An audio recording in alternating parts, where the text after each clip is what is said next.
Quem for chegando vai colocando aí o nome aí na presença. Bom dia, já quem já está presente. Eu tive que mudar todo o meu esquema aqui. Tinha preparado uma aula com duplicar a tela, não ia transmitir pelo celular, mas deu um probleminha aqui, não deu para usar o dispositivo. Então vamos fazer como das outras vezes, que é o que tem dado certo, né? Só aguardar uns minutinhos, algumas pessoas entrarem para a gente começar a nossa aula.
Tem alguns ruídos aqui, que é no ambiente aqui, que é uma varanda aqui de casa, e às vezes vai captar o áudio aí da rua, tá? Mas não há de ser um impedimento para o nosso estudo aqui. À noite já preparamos uma transmissão lá de um ambiente lá da sede da igreja, onde a gente vai poder ter um ambiente mais controlado, né?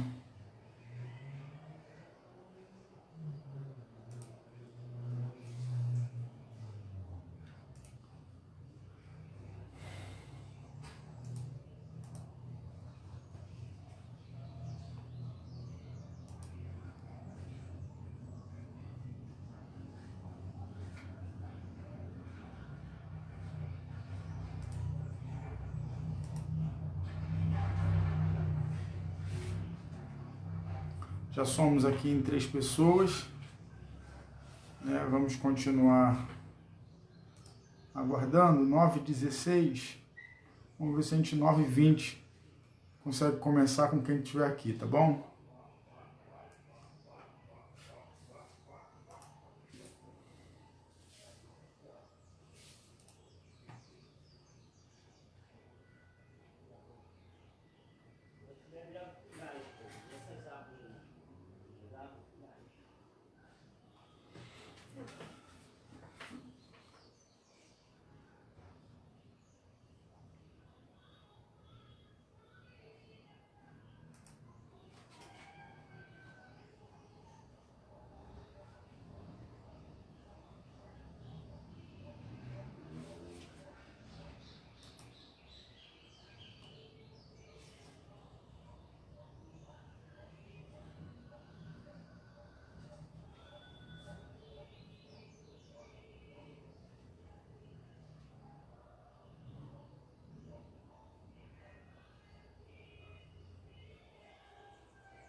Bom dia, Alfredo.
Bom dia, irmã Cristiana. Senhor Jesus, eu não entendo o espinho, mas se a cruz é o fim desse caminho, dá-me mais graça. Não sou maior que meu Senhor, apenas servo sou. Apenas servo e nada mais. Se as pontas aguçadas da coroa te feriram, ó cabeça, eu que sou o corpo, parte do teu corpo, não devo reclamar.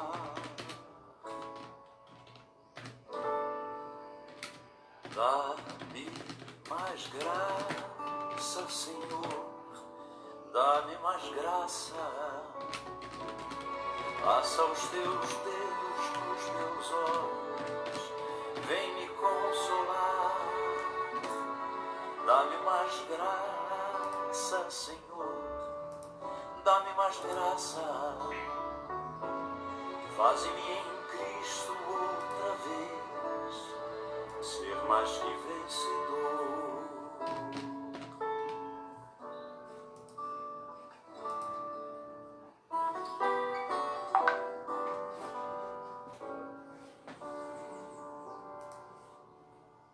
Senhor Jesus, ainda não entendo o espinho, mas se o mesmo faz parte da tua cruz, eu o aceito.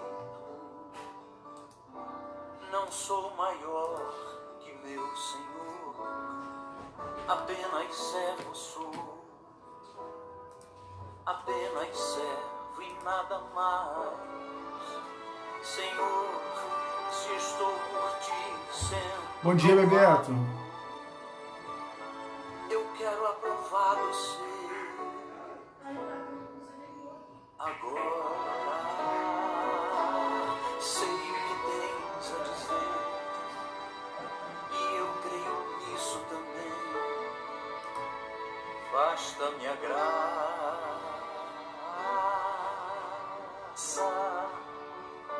Dá-me mais graça, Senhor. Dá-me mais graça. Passa os teus dedos nos meus olhos. Vem me consolar. Dá-me mais graça, Senhor. Dá-me mais graça. Faz-me em Cristo outra vez. Faz-me em Cristo outra vez.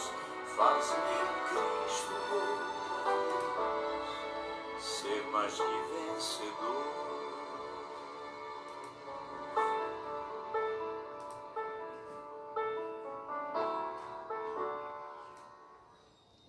Bom, pessoal, vamos começar, né? Quase 9h30.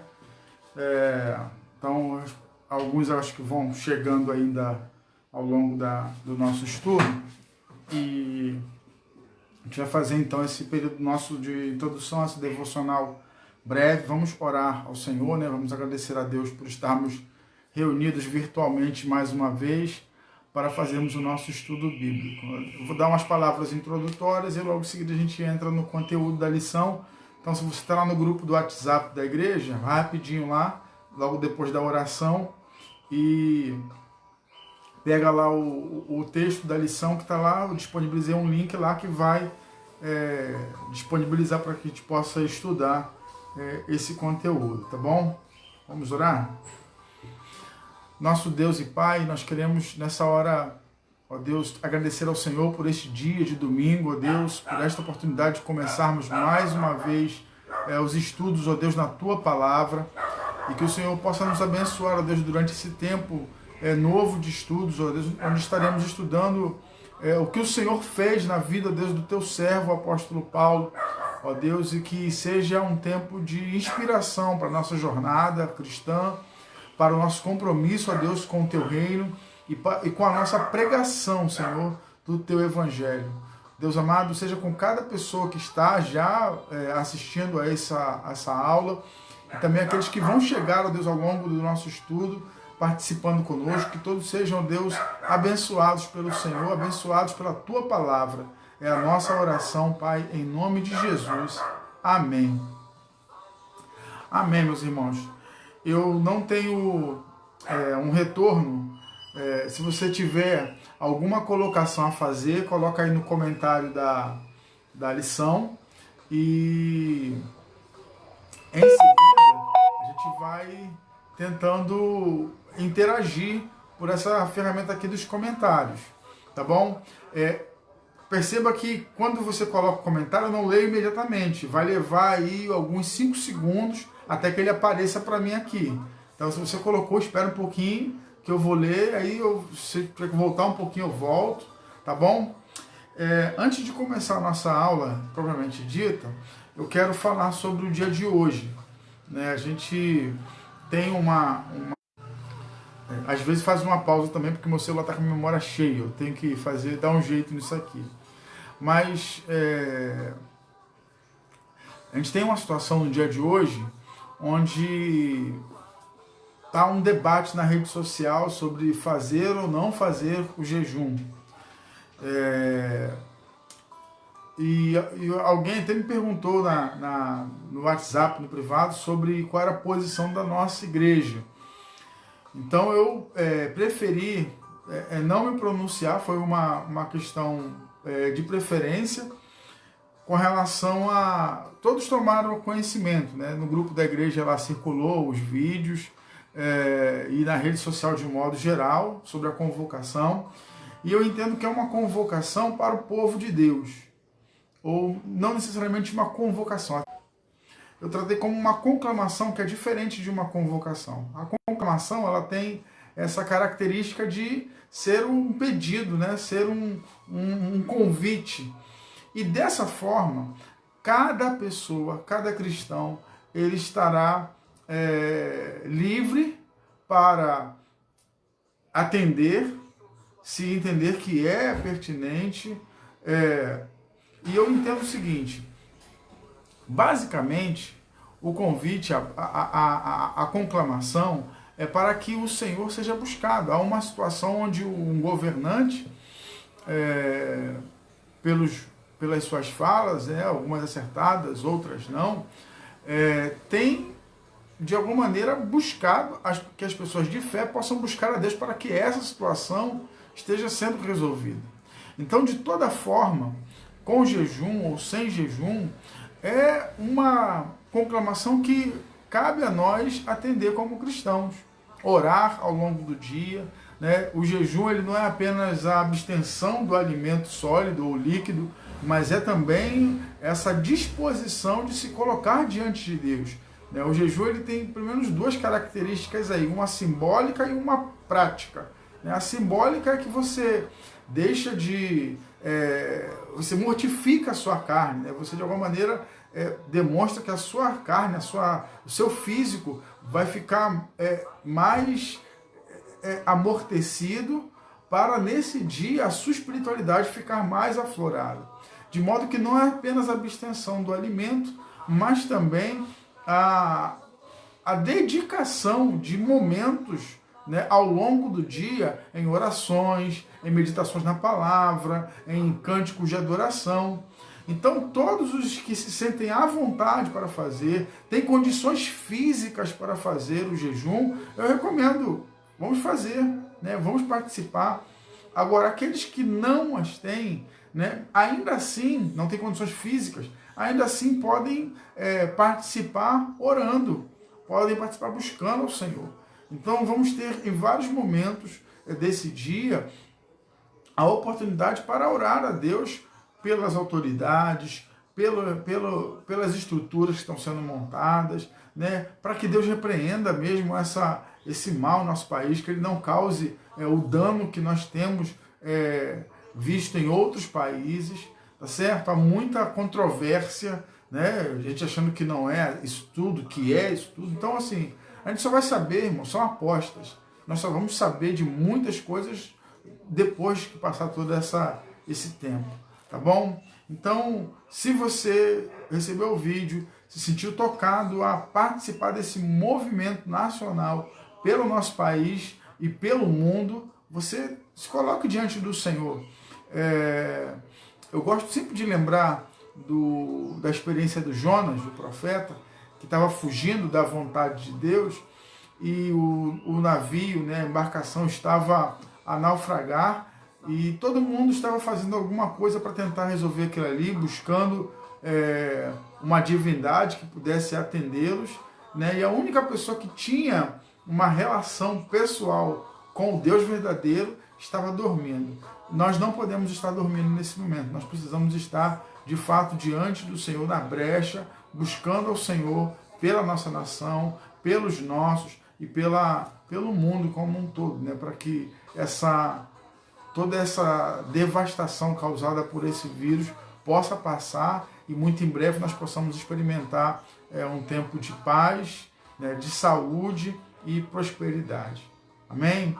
Então, se você se programou para fazer o jejum nesse dia, para buscar o Senhor de modo mais intenso nesse dia, está correto na sua posição, tá bom? Agora, se você por algum motivo entende que não deve fazer, eu não vou lhe recriminar, nem vou dizer que você está errado, tá bom? Então é a decisão pessoal. O jejum ele é uma disciplina particular, ela é uma disciplina particular e a gente precisa respeitar as escolhas que as pessoas fazem nesse momento. Mas como cristão, como companheiro da jornada com os irmãos, como participante do reino de Deus e como pastor da igreja, eu apoio aqueles também que estão fazendo. Tá certo? Então vamos para o nosso estudo. Você já baixou aí, já acessou aí o texto da Escola Dominical no WhatsApp, no grupo da igreja? Tá bom? Se você não acessou no grupo da igreja, aí no seu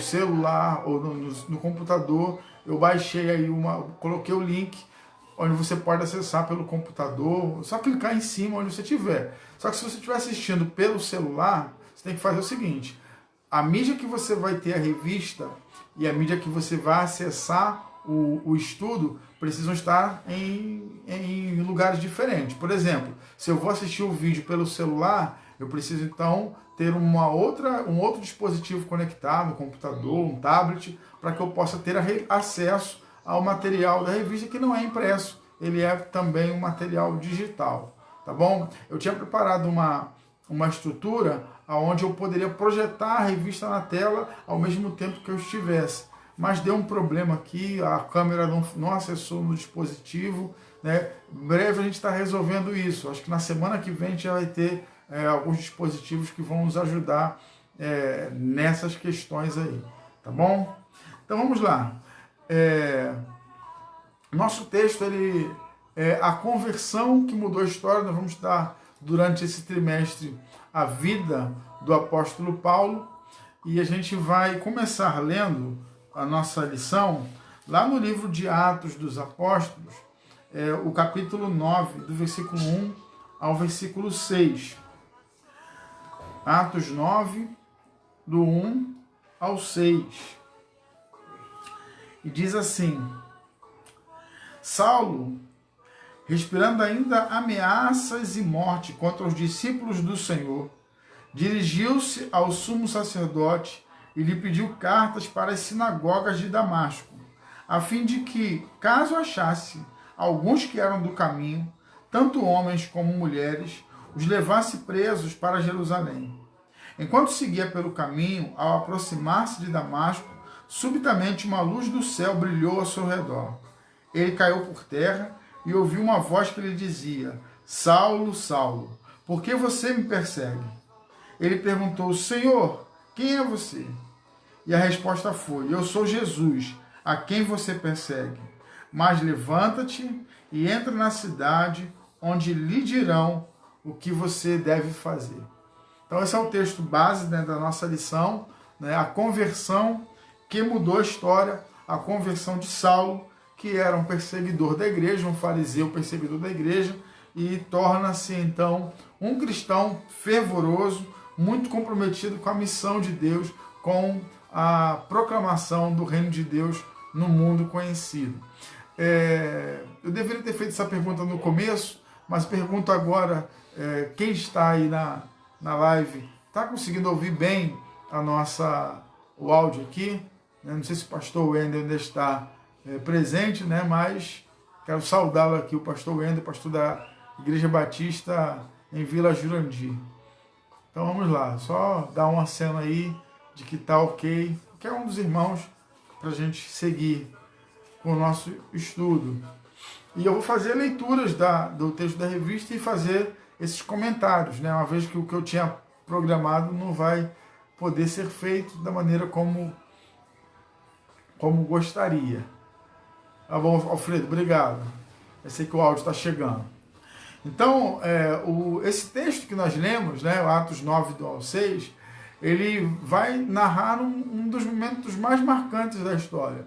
Não é difícil para nós perceber a relevância do apóstolo Paulo na expansão do evangelho para além da religião dos judeus, para além da realidade dos judeus.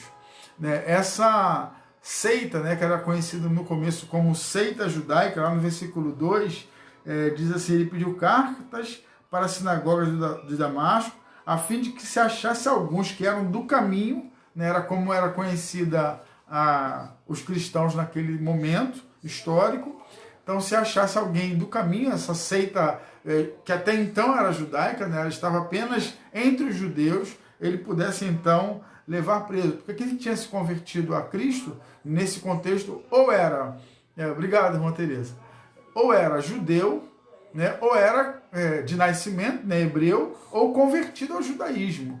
Então a ideia que se tinha até aquele momento era de que isso seria talvez um novo partido dos judeus, né, assim como tinha os fariseus, os saduceus, os essênios, né, os zelotes. Então daqui a pouco você poderia ter também os cristãos. Só que por parte dos fariseus, por parte dos perseguidores, houve uma tentativa de extinguir esse grupo, né, esse partido aí desse judaísmo que se pensava à época, chamado de caminho. Né? E Saulo vai buscar perseguir esses irmãos, tentando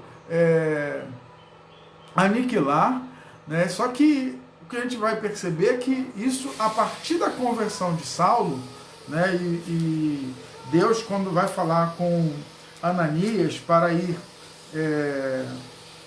até Saulo, para que ele pudesse ver, para que ele pudesse voltar a ver e continuar na sua jornada, ele vai já dizer o que ele espera, né? Qual era o plano que ele tinha para Saulo. Versículo 15 do capítulo 9 diz assim: vá, porque este é para mim um instrumento escolhido para levar o meu nome diante dos gentios, ou seja, já a visão de Deus de que essa fé, essa redenção não ficaria apenas confinada entre os judeus. Ele será para mim um instrumento para levar o meu nome diante dos gentios e reis, bem como dos filhos de Israel. Então, Paulo ele não deixou de pregar para os judeus, né? Mas o seu espectro foi maior entre os gentios. A sua pregação, a gente vai ao longo desse trimestre ver que Paulo,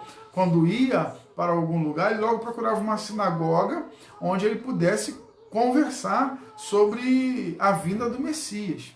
Né? Chega um momento que ele se aborrece e fala: não vou mais falar com vocês, eu vou para os gentios, vou para o mundo, né, de certa maneira.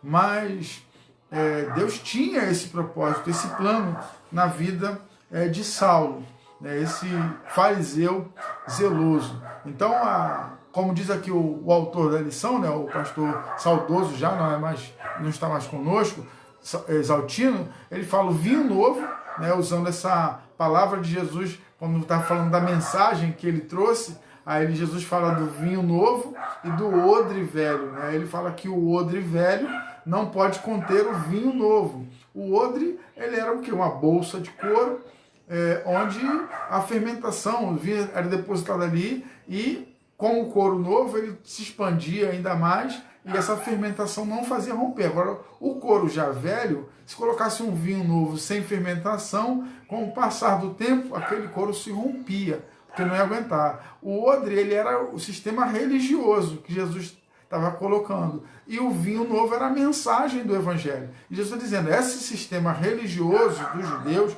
não podem conter essa mensagem. Tá? E aí o Exaltino usa essa alegoria para dizer: o vinho novo sairá do odre velho, e o instrumento para isso será um fariseu que encontrou Jesus ressuscitado. Ou até então desconhecido fariseu se tornará depois de Jesus o maior vulto do cristianismo e da humanidade. Esse acontecimento da conversão de Saulo, ele deve ter acontecido aproximadamente 3 anos, né, após a morte de Jesus. Né? Então já não é um tempo tão recente a esse momento da morte de Jesus. Vamos lá, continuando aqui. Homens e mulheres do caminho vinham pregando o Cristo crucificado, o que despertou a ira de Saulo. Porque a expectativa tanto dos judeus como dos romanos, né? Porque de certa maneira os judeus eram os que maiores interessados, mas os romanos colaboraram nisso, era fazer com que Jesus fosse esquecido, né? Esse que causou esse reboliço em Jerusalém fosse esquecido com a sua morte. Ele ressuscita. Os judeus então tentam subornar e dizer que aquela ressurreição não aconteceu de fato, ela foi uma história inventada pelos discípulos de Jesus. Só que não era uma história, a gente sabe disso, era uma verdade que não poderia ser contida. Então, a tentativa de conter Pedro e João, quando pregaram, foram levados ao Sinédrio, e lá no Sinédrio foram soltos mais tarde, depois aconselhados a não falar mais do nome de Jesus, né? Aconselhados por Gamaliel, que era um sábio, um mestre ali da lei, e que tinha aconselhado a deixar aqueles homens. Então, assim, essa mensagem do Cristo crucificado ainda causava muita irritação, porque Jesus irritou o sistema religioso. E agora, quando eles pensavam que estava tudo resolvido, Jesus morreu, ele tem essa mensagem de que ele ressuscitou, então isso gerava esse problema. E o povo continuava pregando o Cristo crucificado. E Saulo é aquele que fica muito irado. A gente tem lá no capítulo 6 a escolha dos diáconos, e no capítulo 7 de Atos dos Apóstolos, o martírio de Estevão, né? O diácono que prega uma mensagem duríssima e contundente contra o sistema religioso, alegando ali a manifestação de Jesus Cristo. E quando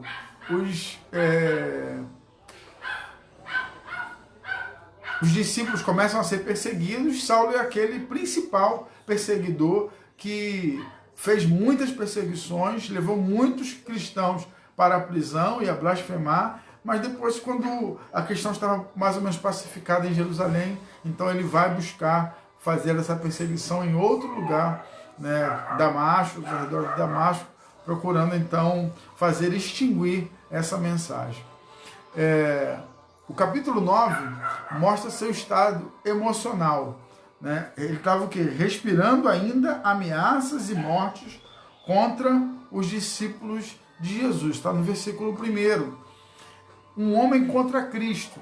E termina com ele pregando. Então, no capítulo 1, no versículo 1, no capítulo 9, ele é um homem respirando ameaças contra o povo de Deus. E lá no último versículo do capítulo, né, não no último versículo, né, no versículo 29, ele está então pregando. O texto fala que ele falava e discutia com os helenistas, mas eles procuravam matá-lo. Quem eram os helenistas? Os judeus que eram de cultura grega. Então Paulo disputando já, tentando compartilhar com eles o evangelho, e isso já gerava algum tipo de irritação. Um homem dominado por Cristo, o caminho não morrerá. A perseguição não abaterá. O perseguidor teve um encontro com Jesus e levará o seu nome ao mundo, mesmo sob perseguição. E isto de tal maneira que nós, estudando sua vida e lições, somos devedores ao seu ministério. Com a mente e coração abertos, caminhamos pela vida e ensinos de Saulo de Tarso, depois Paulo, o cristão por excelência. Então, ao longo desse trimestre, essa aula é uma aula praticamente introdutória, nós vamos ver muitas coisas, muitas contribuições de Paulo, porque Paulo também é aquele que Deus usou sua vida a partir de tanto conhecimento que ele teve sobre as culturas, de um modo geral. Ele não era apenas um homem letrado nas leis mosaicas, mas ele era um homem que tinha um vasto conhecimento também das culturas, das filosofias do seu tempo. E ele é aquele que faz essa ponte, essa decodificação, né, esse interpretar da lei, esse interpretar do Antigo Testamento, interpretando, trazendo a visão de onde estava ali apresentado Jesus, aonde Jesus é apresentado nas Escrituras, ensinando o povo, mas também ensinando aos gentios a partir das suas culturas e demonstrando a manifestação da redenção do Senhor a partir do Evangelho. Dona Denilda, bom dia. Então vamos lá. A infância de um menino judeu. O que a gente sabe sobre a infância de Saulo de Tarso? Os conhecimentos sobre essa fase da vida são silentes, né? Há silêncio sobre isso. Nós não temos nas Escrituras informações disso, e tardiamente alguns escritos podem ter surgido, né, ou surgiram, falando desse momento da vida de Paulo, mas que não são confiáveis, podem ser apenas lendas criadas, né, tradições criadas para tentar apresentar o Saulo e tentar dar como é que eu vou dizer aqui, uma versão, uma justificativa para a sua história, né, para alguns elementos que são conhecidos da sua vida adulta. Mas o que dá para se saber de Saulo a partir da sua postura com relação à fé judaica?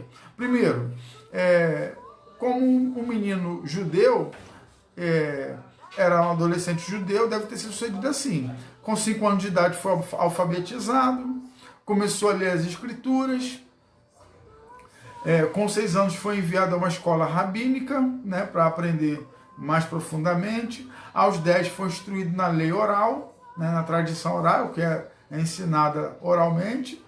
Aos 12 teve sua cerimônia de tornar-se filho da lei, né? Então é uma cerimônia onde o Deuteronômio é recitado pelo menino. Então, um menino de 12 anos, judeu, ele passa por uma cerimônia onde os principais elementos, ou o próprio livro do Deuteronômio, ele é citado. A lei de Moisés, esse menino demonstra conhecer a lei de Moisés, então ele é declarado filho da lei. E assim começou sua carreira como um judeu ortodoxo. Então, entre os 13 e 16 anos, deve ter sido enviado a Jerusalém para ser educado como rabino. Ele fala: eu sou judeu, nascido em Tarso da Cilícia, mas criado nesta cidade, ou seja, em Jerusalém. Então, em determinado momento da sua vida, ele pode ter ido para Jerusalém para poder aprender mais profundamente da lei e ser esse judeu ortodoxo tão preparado. E ele vai descrever onde que ele aprende. Em Atos 22, versículo 13, ele fala: eu sou judeu, criado aos pés de Gamaliel, o mesmo que deu o conselho lá quando Pedro e João tinham sido levados perante o Sinédrio para que eles fossem soltos, a fim de que os judeus não estivessem combatendo contra o próprio Deus. Tá? Esse era um homem bastante sábio, conforme a precisão da lei dos nossos pais, sendo zeloso para com Deus, assim como o sois todos vós no dia de hoje. Atos 22, versículo 3. Paulo contando, dando o seu testemunho, apresentando-se. Então ele conta um pouco da sua história. Ele foi criado dentro de um contexto de ensino com um dos mais sábios judeus da sua época. Então isso está lá em Atos 22, do 33 ao 40, esse relato um pouco mais longo dessa jornada de Paulo. Gamaliel, que alguns dizem ter sido um cristão oculto, Paulo tinha uma irmã morando na cidade, está lá em 23:16, quando um sobrinho o assiste. Então ele está lá num lugar onde ele tem uma irmã. Então, assim, as informações que se tem de Paulo, elas são muito fragmentadas, porque na verdade não é a vida de Paulo que é o grande elemento diferenciado da história, mas é o seu ensino. Mas é bom perceber um pouco dessa trajetória do apóstolo Paulo, tá bom? Como judeu, né? Como se desenvolveu como um judeu ortodoxo excelente da sua época. Quem era Paulo? Bom, na primeira década de nossa era, havia 2 meninos em cidades diferentes, Nazaré e Tarso, sem que um soubesse do outro, né? Isso escreve o pastor Isaltino, mas eu ouso discordar entendendo que Jesus, dentro da sua onisciência, ele conhecia Paulo, né? Essa é uma condição que não deixou de existir. Então, assim, Paulo, Jesus sabe de Paulo, mas Paulo não sabe de Jesus, vamos dizer assim. O primeiro mudou e marcou o mundo para sempre, isso é Jesus, né? A sua vida, sua obra, sua morte, sua ressurreição, transformou a história, mudou o mundo. O segundo tornou o primeiro conhecido fora dos limites da religião do judaísmo. Então, se o evangelho chegou a nós, a gente deve ter gratidão a Deus por ter usado a vida de Saulo ou de Paulo, porque foi ele quem ultrapassou os limites da religião para continuar pregando o evangelho a outras pessoas. Embora Filipe também tenha sido um instrumento para levar a religião, mas para um grupo que não era o grupo especialmente dos judeus, né? Filipe é aquele que leva o evangelho para os samaritanos e também tem a sua pregação junto naquela passagem com o eunuco etíope. Vamos seguir.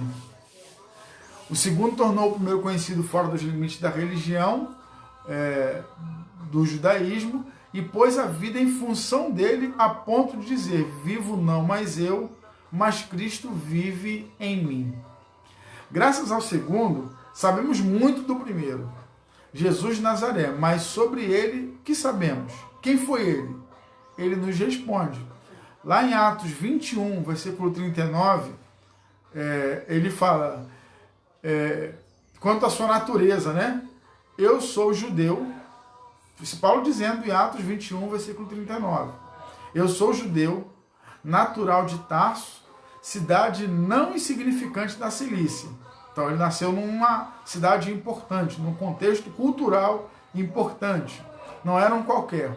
Orgulhava-se de sua descendência religiosa e de sua cidade natal. Cidadania. Isso está em Atos 22, versículo 27, versículo 28. Diz assim o texto. Vindo o comandante, perguntou-lhe, diz-me, és tu romano? Respondeu ele, sou. Tornou o comandante. O comandante responde a Saulo, eu, por grande soma de dinheiro, adquiri este direito de cidadão. Ou seja, era possível naquele contexto alguém que tinha dinheiro e não era cidadão romano de nascimento, não tinha nascido no Império Romano, não tinha identidade ou cidadania romana, ele poderia adquirir essa cidadania pagando dinheiro, como se fosse naturalizado. Né? Como existe o brasileiro naturalizado em Portugal, existe o português naturalizado nos Estados Unidos. Isso é possível. Naqueles dias também era possível ter essa cidadania, mas isso era comprado por grande soma de dinheiro. E esse comandante romano fala isso para ele. Aí Paulo responde, mas eu sou de nascimento. Então ele tinha uma condição religiosa de ser hebreu de hebreus, ele tinha pai e mãe judeus, mas também tinha a condição de ser cidadão romano com todos os direitos que um romano tinha, que não eram poucos. O romano era um cidadão de primeira classe.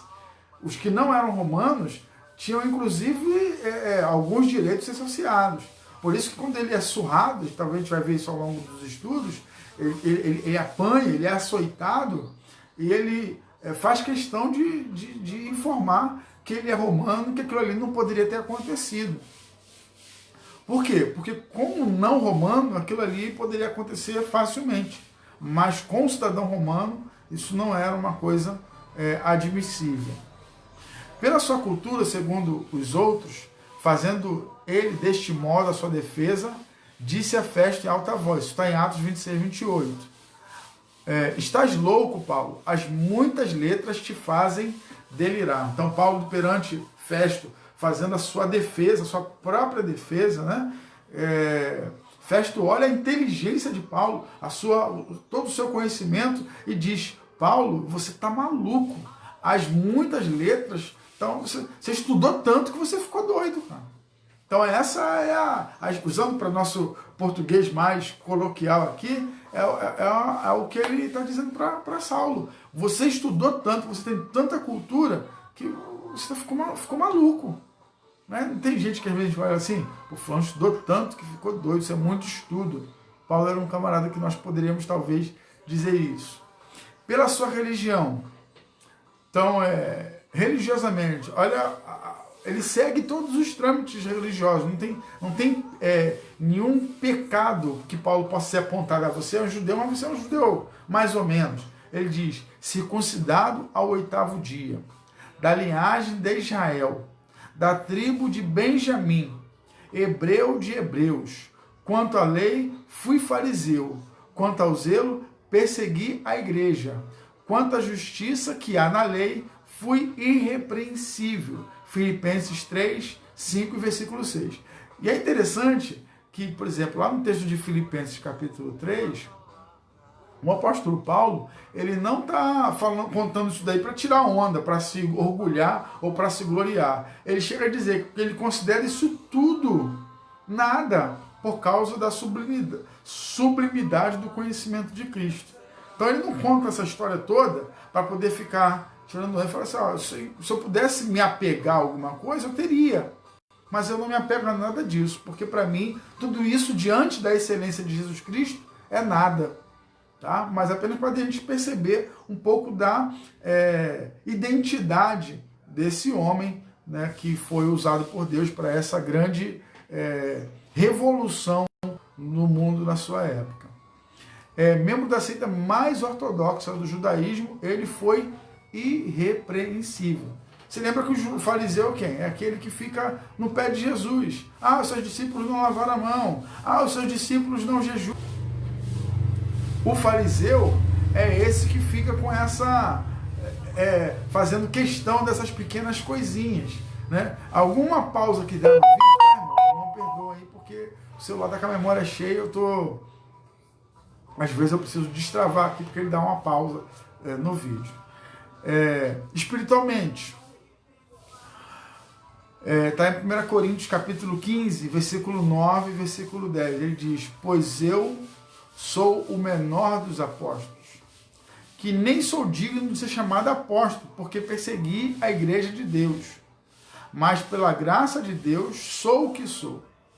E a sua graça para comigo não foi vã. Antes, trabalhei muito mais do que todos eles. Todavia, não eu, mas a graça de Deus que está comigo. 1 Coríntios 15, versículo 9 e versículo 10. Por exemplo, você tem no Novo Testamento 27 textos, né? 27 livros. Desses, 13 são de autoria do apóstolo Paulo. Então a gente percebe a relevância, né? A importância do apóstolo Paulo nesse contexto da Bíblia Sagrada, né? De como Deus o usou para a sua glória. E trabalhou muito não apenas na questão literária, mas na própria questão missionária, né? Tendo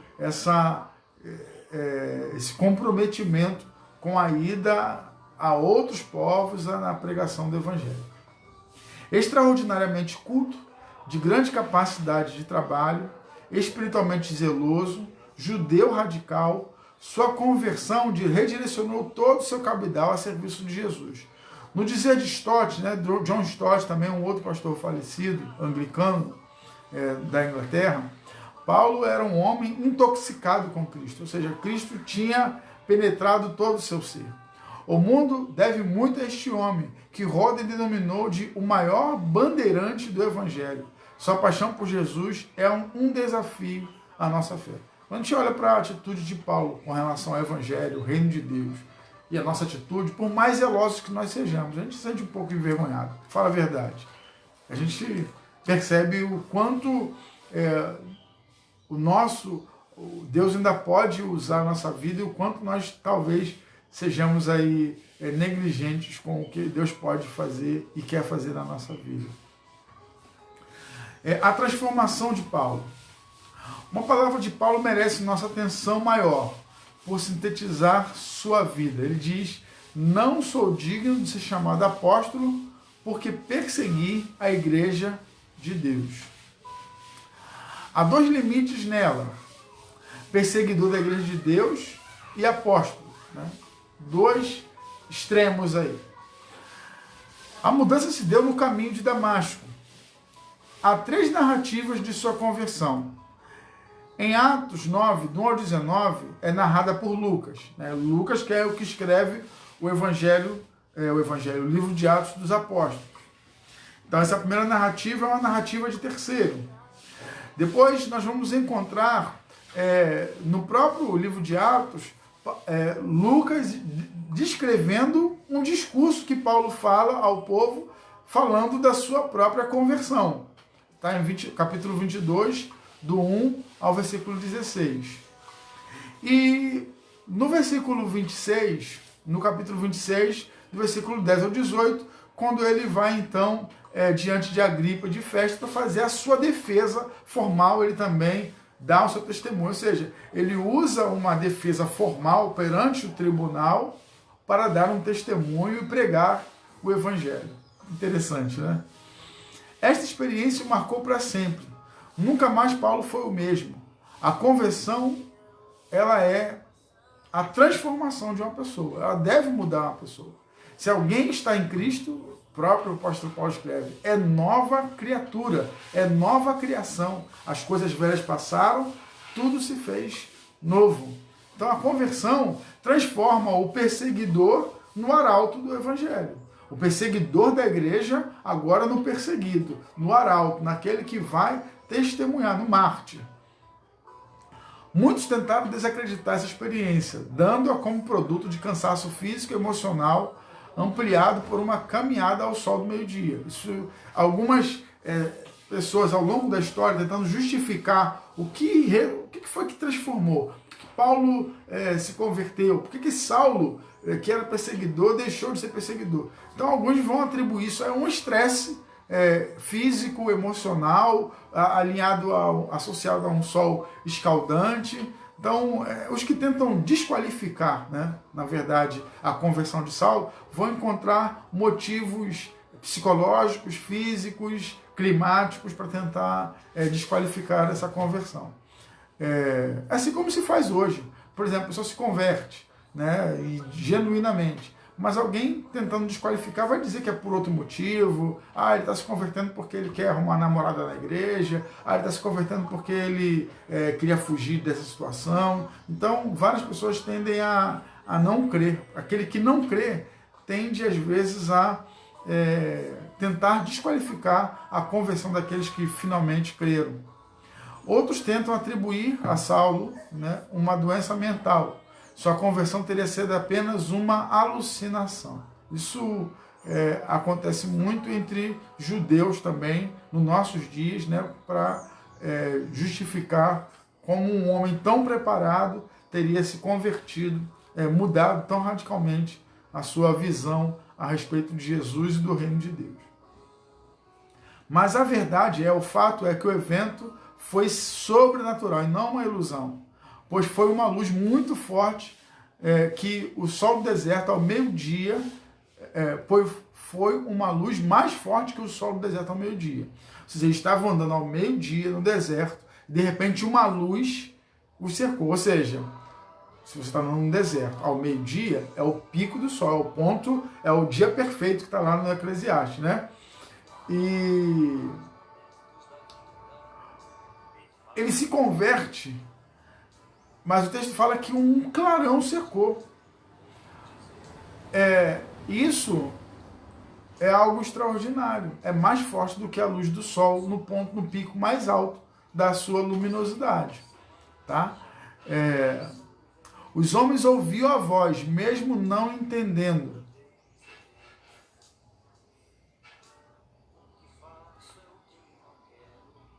O que Paulo fez continua bom, Alfredo, fazendo a terra se alegrar. Os homens, que não foi uma coisa que aconteceu só com Paulo, ele teve uma visão, ninguém viu nada. Os homens, de alguma maneira, testemunharam o que aconteceu com Saulo. Não entenderam. O objeto da ação de Deus naquele momento foi a vida exclusivamente do apóstolo Paulo. Mas as pessoas que estavam em volta também ouviram, não entenderam a voz. uma voz o alcança: Saulo, Saulo, por que me persegue? Né? E essa repetição, ela aparece, esse tipo de chamado divino, ela acontece com Moisés no deserto, lá em Êxodo capítulo 3, e acontece com Samuel, lá no tabernáculo, né? Lá onde ele está com o sacerdote Eli, e ele vai dormir, e Deus chama: Samuel, Samuel. Então, uma maneira de Deus chamar e atrair para si. E Saulo reconhece isso. Ele fala assim: Senhor, quem és? Quando Deus diz: Saulo, Saulo, por que me persegues? Ele não fica como Samuel sem entender aquela voz. Ele sabe que a voz vem de Deus. E ele fala: Senhor, quem és? Aí: eu sou Jesus, a quem você persegue? Tá? Ele odiava sem conhecer o dono daquela voz. O dono daquela voz o amava. Atônito, Paulo pergunta: quem és, Senhor? A resposta foi: eu sou Jesus a quem tu persegues. E ele é impactado. Que choque! Ele não perseguia seguidores de uma superstição, mas alguém vivo, que agora alcançara e derrubara. Jesus era real, estava vivo. E Paulo o perseguia, caçava seus seguidores. Interessante, olha aqui, Jesus está dizendo para Saulo: você está perseguindo quem? Quem é que Saulo está perseguindo? Segundo essa palavra de Jesus. O próprio Jesus, não é? Então note que... Mas Saulo perseguia Jesus literalmente? Não. Ele perseguia a igreja. Então, o corpo de Cristo é, de fato, o próprio Cristo na terra. É a representação de Jesus na terra. É o corpo de Cristo. E aquele que se coloca na perseguição do corpo de Cristo está perseguindo ao próprio Cristo. Entende? Então essa passagem, esse diálogo de Jesus com Saulo, ele é revelador nesse sentido. Porque há aqueles que desprezam o corpo de Cristo, há outros que perseguem o corpo de Cristo. Mas tanto uma coisa quanto a outra é feita ao próprio Jesus Cristo. A gente pode interpretar dessa forma. Mas o grande caçador dos céus o alcançou, não com ódio com que ele caçava, mas com ternura. A graça de Jesus o alcançou. Por isso, mais tarde, ele escreverá como ninguém sobre a graça de Deus. Ele a experimentou em Jesus. Quem tem um encontro real com Jesus, prova da sua graça. Quem experimentou de Jesus a sua graça, sabe que experimentou. Não tem dúvida. E Paulo tinha a convicção da sua experiência com Jesus, com tudo aquilo que ele fez na sua vida. A conversão de Saulo não foi superficial, foi radical, profunda, como deve ser uma conversão. Ele não se aculturou, nem aderiu ao grupo. Você não se torna adepto do cristianismo. Podem existir pessoas adeptas ao cristianismo, mas essas pessoas não nasceram de novo, não experimentaram o Cristo. Mudou de religião. Porque experimentar o cristianismo é passar pela transformação. Não é apenas ter uma experiência de mudança de religião, uma experiência interna. Ela é uma experiência ontológica da sua natureza, do seu ser. E quem experimenta isso sabe que experimentou. Não é uma opção que você fez, não é uma escolha que você fez. É um alcançar de Deus pela instrumentalidade da pregação do Evangelho, que inunda o nosso ser e transforma completamente. Ele foi transformado pelo poder de Jesus, como resultado quis servi-lo. Então perguntou: Senhor, que farei? E o Senhor me disse: levanta-te e vai a Damasco, onde se dirá tudo o que te é ordenado fazer. Quem é autenticamente convertido tem como desejo principal fazer alguma coisa para seu Salvador. Essa experiência de Saulo me lembra a experiência do profeta Isaías, lá no capítulo 6, quando ele tem uma visão do Senhor e ele nota que ele vai morrer. Ele fala assim: eu vou morrer porque eu sou um homem de lábios impuros e habito no meio de um povo de impuros lábios. e aí o anjo voa, né, pega uma brasa do altar com Atenaz e toca nos lábios de Isaías. E aí ele fala, eis que essa brasa tirou o teu pecado e a tua iniquidade foi perdoada. Bom dia, Juscelio. Foi perdoada. E aí depois Deus faz uma pergunta retórica, né? E agora? Quem há de ir por nós? A quem enviaremos? Quem há de ir por nós? Quem vai falar em nosso nome? Então Isaías se apresenta, eis-me aqui, Senhor, envia-me. Ou seja, ele experimenta Deus, ele tem uma experiência impactante com o Senhor, e para ele já não há outra alternativa senão atender aquilo que Deus demanda dele, ou aquilo que Deus demanda da humanidade. Então a experiência de Isaías, nesse sentido, ela é, ou a experiência de Saulo, que vem depois, ela é parecida com a experiência de Isaías. Deus diz para ele assim, olha, quando ele tem essa experiência de ouvir o Senhor, de ser cercado pelo resplendor de luz do Senhor, ele diz assim, Senhor, o que eu vou fazer agora? O que eu tenho que fazer agora? E quando a gente experimenta Jesus, irmãos, essa é a atitude do cristão. Eu quero aprender, eu quero saber o que Deus quer de mim, eu quero saber o que eu tenho que fazer a partir de agora, o que essa experiência agora ela representa para mim.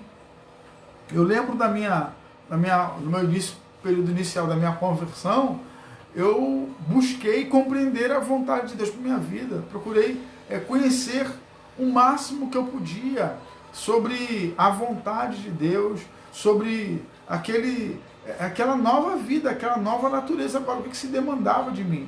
Porque eu não estava apenas aderindo a uma religião, eu nunca tinha sido religioso. Fui criado numa tradição outra tradição religiosa, né? Numa tradição de cultura afro-religiosa, mas nunca fui adepto, né? Não tinha essa adesão. Então nunca fui um homem religioso, tinha alguma percepção da realidade espiritual, mas nada que pudesse me colocar nesse lugar de alguém religioso. Mas uma vez que eu encontrei Jesus e o impacto de Jesus alcançou a minha vida, a minha a ação foi começar, e agora, o que eu tenho que fazer? E me coloquei nas mãos de Deus para aprender, para procurar conhecer a vontade de Deus e cumpri-la. E estou nessa até hoje, né? Buscando compreender, sei tudo. Quem pode ser o homem arrogante suficiente para dizer que sabe tudo de Deus? Estou até hoje procurando conhecer a vontade de Deus e fazê-la cumprir na minha vida. Quem é autenticamente convertido tem como desejo principal fazer alguma coisa para o seu Salvador. Como Paulo mais tarde diria, pois o amor de Cristo nos constrange. 2 Coríntios 5, versículo 14. Conhecer o amor de Jesus provoca um santo constrangimento na vida. Quem conheceu o seu amor quer servi-lo. Muitos convertidos hoje querem entretenimento e que Deus ou a igreja cuide deles. Uma vez eu ouvi uma jovem dizer, nós estamos criando uma geração de recebedores. Né? As pessoas, elas estão acostumadas a ir aos templos,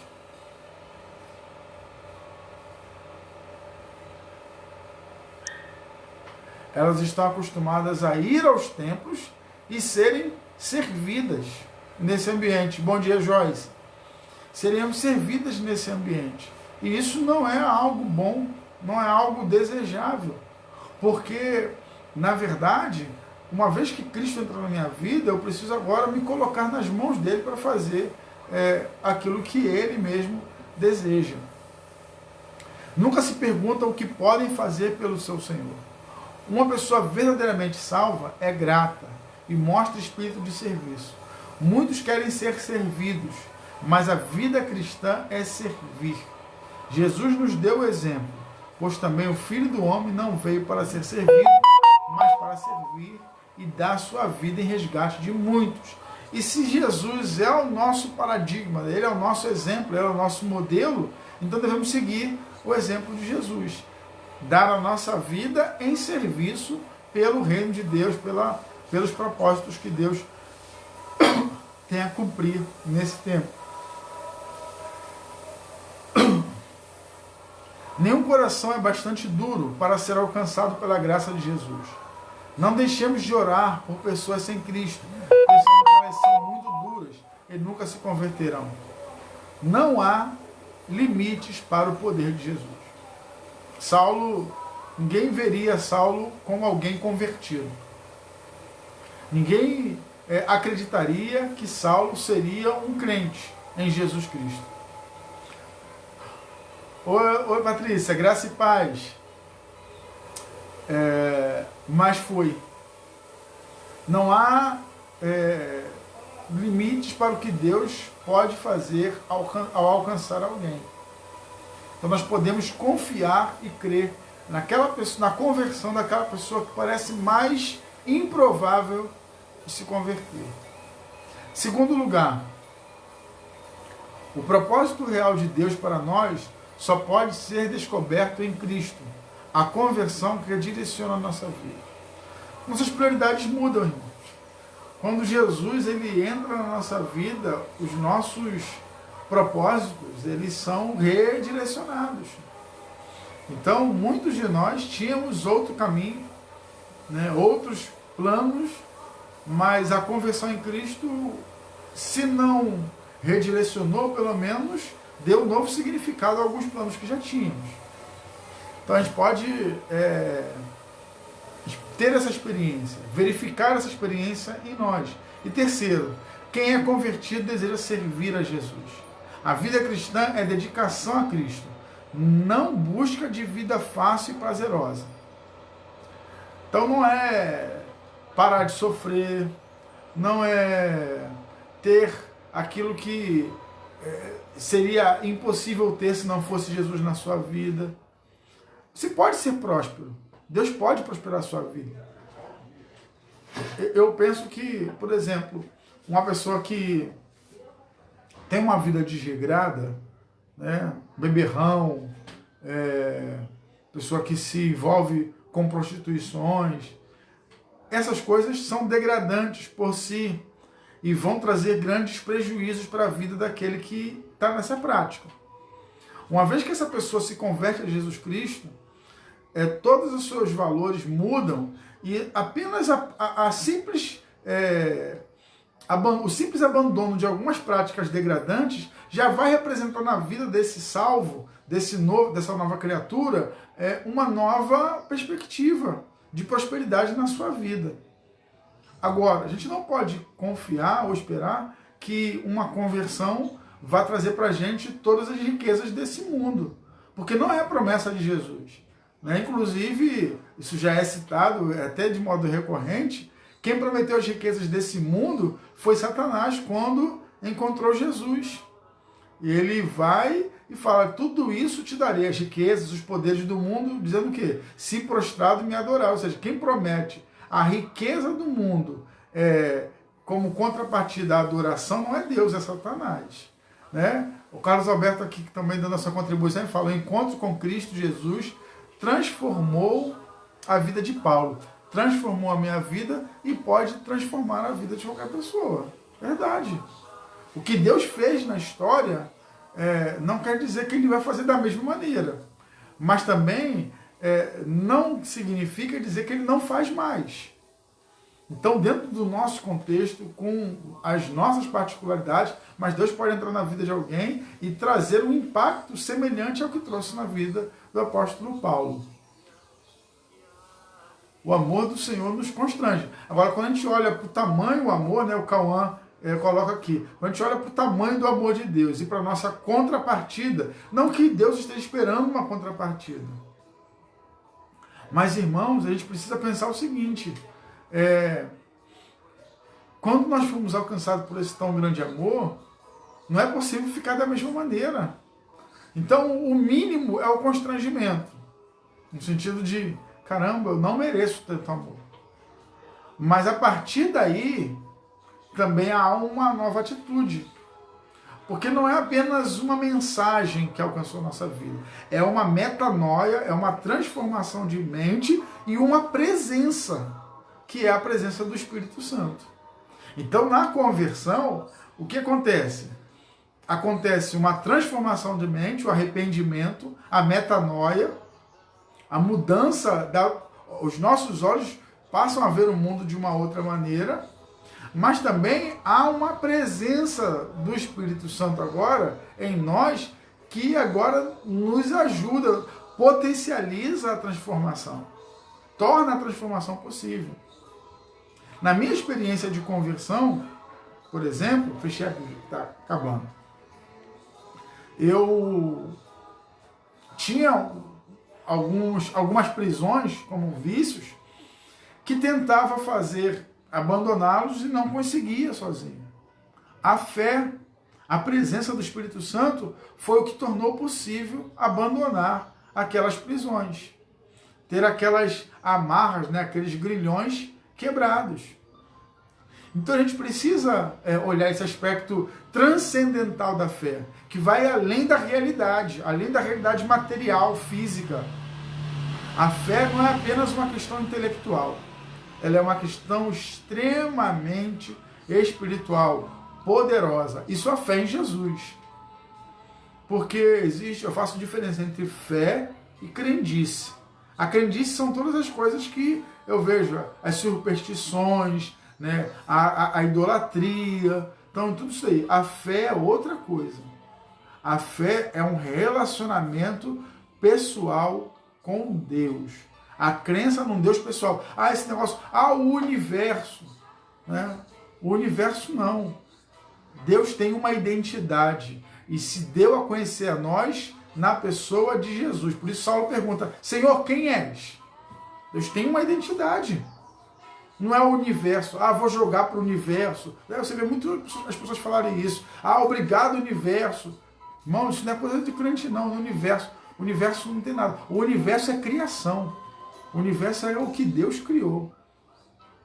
Na verdade, nós estamos adorando alguém que está acima do universo, além do universo, que é o próprio Deus, que se apresenta a nós, que se dá a conhecer a nós na pessoa do Filho, Jesus Cristo. Então a gente pode ter uma relação pessoal, isso é fé.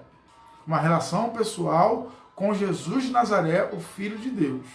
E isso transforma a vida. E isso nos dá poder para testemunhar, para fazer coisas extraordinárias nele.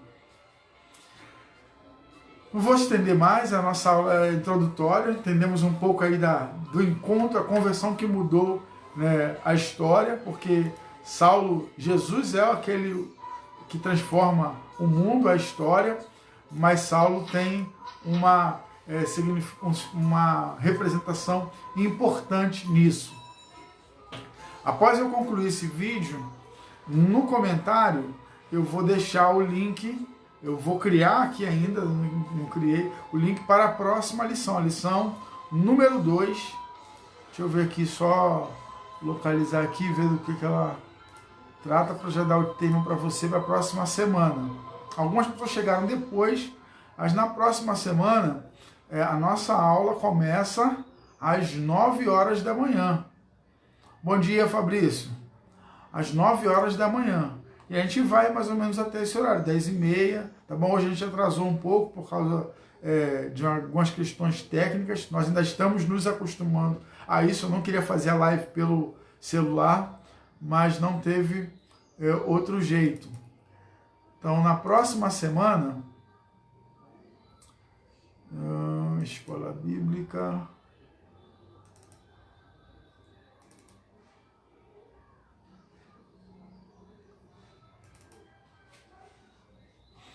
nós vamos estudar, deixa eu ver, tá abrindo.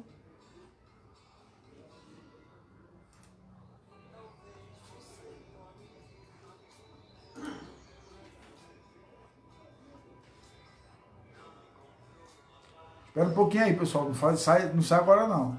A gente vai orar ainda. Todas as coisas que fez ou pensou não lhe deram não. Só abrindo aqui o arquivo para poder informar. Bom dia, Conceição. Ouça então o que vou lhe dizer. Vou lhe dizer, houve alguém que pensou e o amor se deu e morreu. Ele é Jesus, que numa cruz veio dar-lhe perdão. Então na próxima. Eita. Agora sim se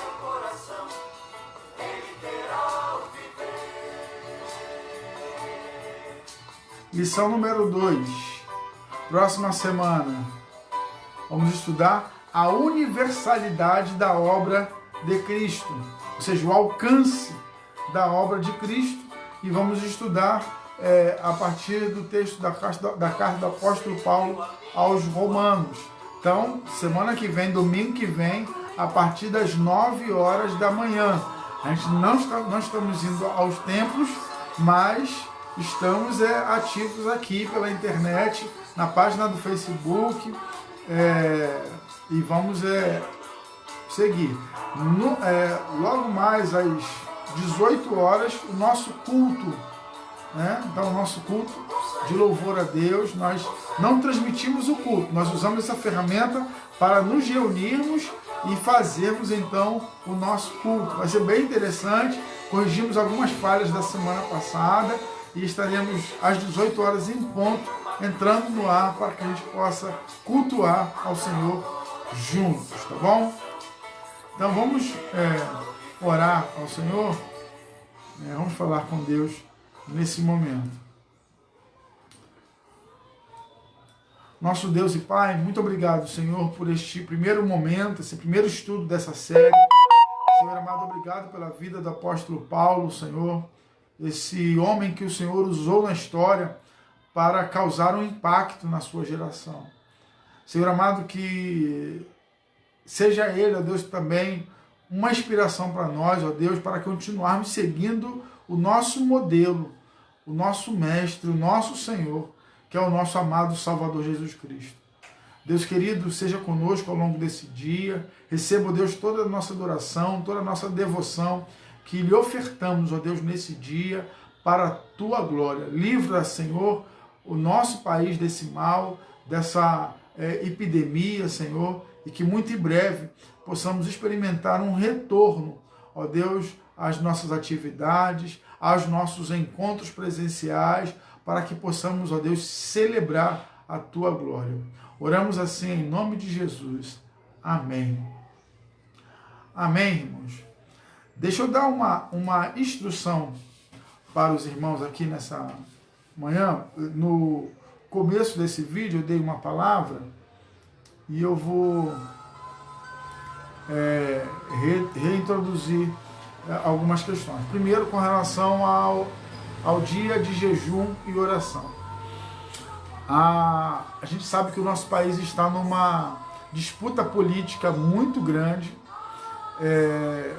e isso tem levado a essa conclamação, nem chamo de convocação, né, mas essa conclamação do presidente da República tem gerado uma controvérsia, onde inclusive nós vamos encontrar nas redes sociais cristãos atacando essa posição, inclusive tentando fazer perceber como uma ação política e agindo politicamente, tentando fazer pensar que não seria necessário fazer. Outros divergem da posição com relação à teologia. Eu tenho uma posição muito particular com relação à teologia do jejum. Não dá tempo de a gente tratar dela aqui, não está no nosso objeto em si.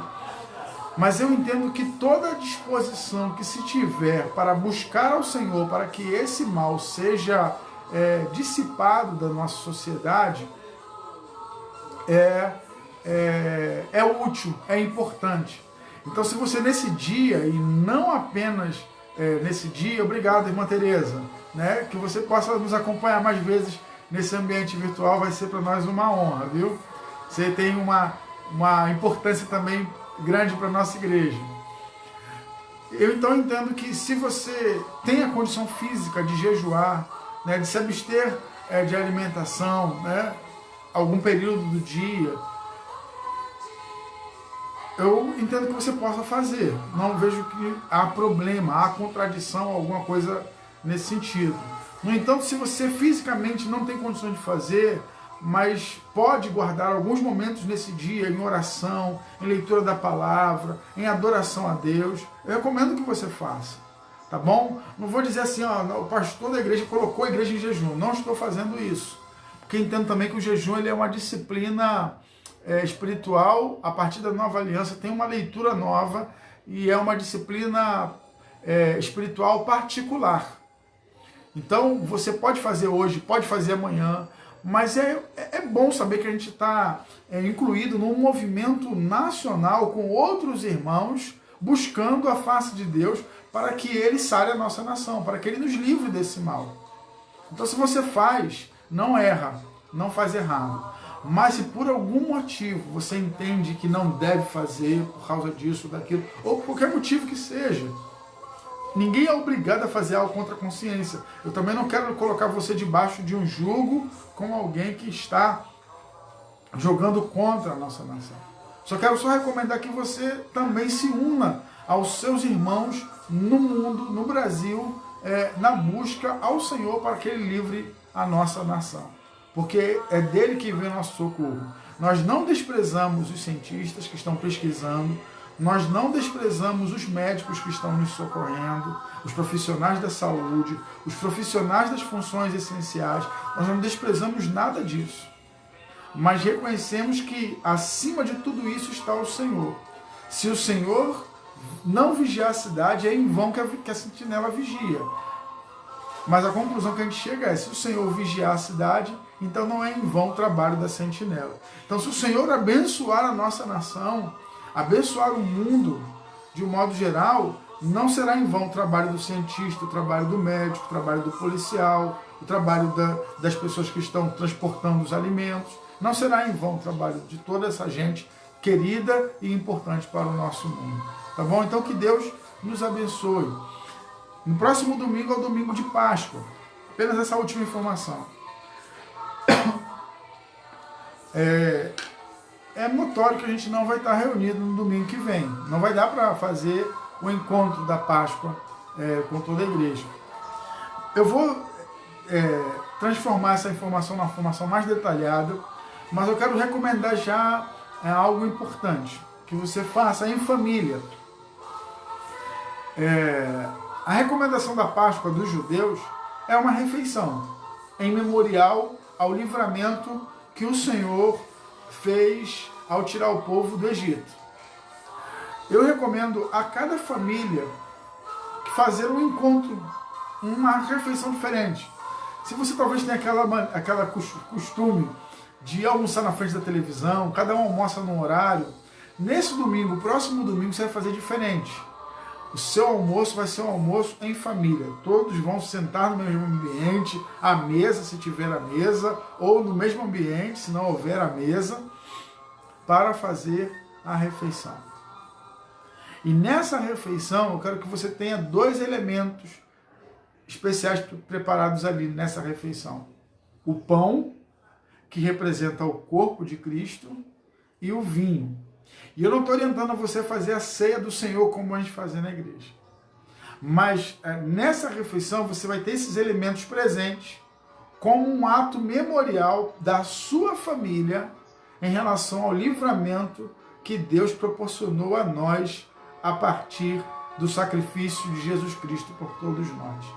E também celebrando a sua ressurreição, porque Ele morreu, mas Ele não permanece morto.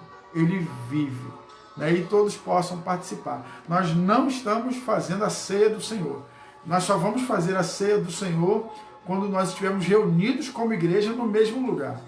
Mas eu gostaria que você, em família, tivesse esse ato memorial, não como uma ceia memorial como fazemos na igreja, mas como esse ato de gratidão a Deus por ocasião, especificamente, da Páscoa, quando o Senhor operou para nós, os cristãos, esse grande livramento, quando Jesus ressuscitou e trouxe o poder da morte com Ele.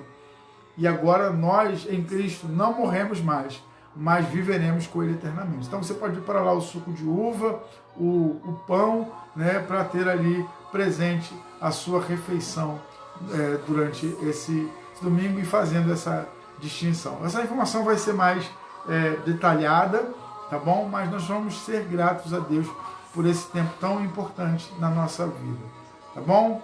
Então que Deus abençoe a todos e a todas, bom domingo, esteja diante do Senhor ao longo de todo esse domingo, e logo mais às 18 horas, nessa página, você terá o link para o nosso culto, né, quando nós vamos nos reunir para adorar ao Senhor e celebrar a sua vida. Que Deus a todos abençoe. Fiquem em paz.